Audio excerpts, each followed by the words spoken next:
Bluebird events BD তে basically ছুটি রিসর্টের একটা শেয়ার আছে। সো আপনারা যদি ব্লুবার্ড ইভেন্টের থ্রুতে ছুটি রিসর্টকে বুক করেন, আপনারা পেয়ে যাবেন স্পেশাল অফার্স। তো এমনি জেনারেলি যদি বুক করেন তখন দেখা যায় যে কিন্তু প্রাইসটা যেটা হবে তার থেকে আপনারা একটা স্পেশাল অফার্স দিয়ে পাবেন ব্লুবার্ড ইভেন্টস এর থ্রুতে, যদি আপনারা এই ছুটি রিসর্টকে বুক করেন। সেটা 1 রাত, 2 রাত, 3 রাত, 10 রাত, মানে কিভাবে আপনারা থাকবেন, ফ্রেন্ডস এন্ড ফ্যামিলি নিয়ে চলে আসবেন। শুধু সেটাই না, ব্লুবার্ড ইভেন্টস এর কিন্তু আরো অনেকের সাথে তারা কোলাবোরেট করেছে, যেমন ওশান প্যারাডাইস, তারপরে হোটেল মিডিয়া, তারপর হচ্ছে হোটেল গোল্ডেন হিল।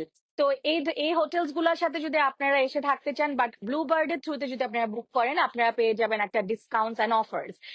ডিরেক্টলি করলে আপনারা যে প্রাইসে পাবেন, লেটস সে আপনার এক একটা রুম যদি 5,000 3,000 করে হয়, আপনার ব্লুবার্ড, আমি জাস্ট গেস মানে এমনি বললাম যে মনে করেন এক একটা রুম পার নাইট যদি 3,000 5,000 করে হয়, বাট আপনারা যদি ব্লুবার্ড ইভেন্টস এর থ্রুতে আপনারা যদি বুক করেন, কন্ট্যাক্ট করে আসেন, আপনারা একটা ডিসকাউন্ট পাবেন, অফার্স পাবেন। এটা কারণ আপু হচ্ছে ওই ওদের সাথে কোলাবোরেট করেছে এবং ছুটি রিসর্টের সাথে কিন্তু শেয়ারে আছে।